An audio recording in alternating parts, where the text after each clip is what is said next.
ఏం పేరు పెద్ద మనిషి మీ పేరు? పండుగ సత్తయ్య. పండుగ సత్తయ్య. ఓకే. ఏ ఊరు ఇది? తాజ్పూర్. ఎన్ని ఎకరాలు ఉండే?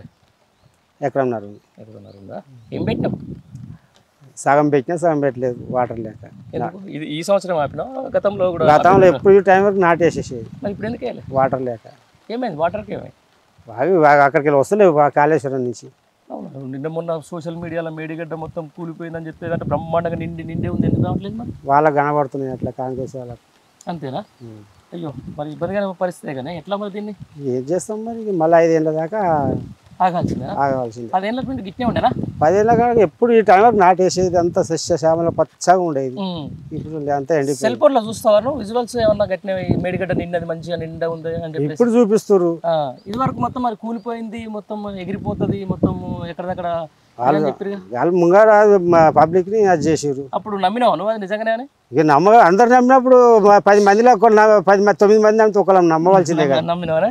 మరి ఇప్పుడు ఇలా చూస్తుంటే ఏమనిపిస్తుంది? ఇలా అబద్ధాలు చెప్పిన అనిపిస్తుంది? అబద్ధాలే అబద్ధ మనుషులు వాళ్ళు. అబద్ధ మనుషులేనా? ఇప్పుడు మొత్తానికి ఏదైనా కూడా రైతు బాగుపడాలి, రైతుకు అన్ని రావాలి. వచ్చిందా రైతు బంధు ఇప్పటిదాకా? రాలే. అదే ఒక్కసారి అది కేసీఆర్ ప్రభుత్వంలో అమలు చేసి వచ్చింది గతంలో. ఇప్పుడు ఇది యాసంగి, ఇది ఏమంటారు దీన్ని? వానాకాలం ఎప్పుడు వచ్చేది అదే రైతు బంధు? జూలై 1 లోపల వచ్చేది. ఈ టైంకి అయితే మనకు వచ్చి పడేది. మరి ఇప్పటిదాకా ఎందుకు పడుతుంది అట?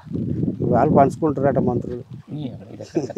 వాళ్ళు పంచుకుంటే మరి మనం ఎట్లనే? మనం వాళ్ళకి రైతులతో అవసరం లేదు వాళ్ళకు. మరి రైతులతోటే ఇప్పుడు మేడిగడ్డ మునిగిపోయిందో, కాళేశ్వరంలో లక్షల కోట్లు పోసిండో అని చెప్పేసి అది చెప్తాను నమ్మితిరి. ఈరోజు కాళేశ్వరం అట్లా కనపడుతున్నాయి ఉండే.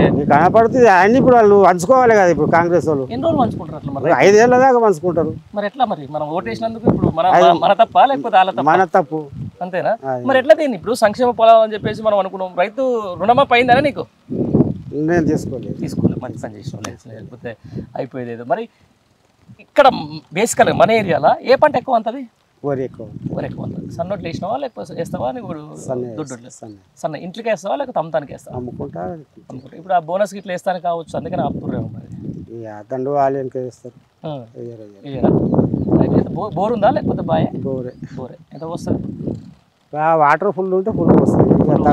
లేదు గ్యాబీస్ కూడా వస్తుంది. మరి ఇప్పుడు ఏం చేస్తున్నావు మరి? సగం పెట్టి ఇక కొంచెం పెట్టి ఇంటి మందం పెట్టుకుని 2 బలరం చేసుకొని చూసుకుంటున్నాం. 2 బలలు పెట్టుకొని చూసుకుంటాం. ఇంత ఈ పరిస్థితి 10 ఏళ్ల కింద ఉన్నట్టు పరిస్థితి మళ్ళీ వచ్చినట్టుందిగా? వచ్చింది. 5 ఏళ్ళ దాకా ఇదే పైన.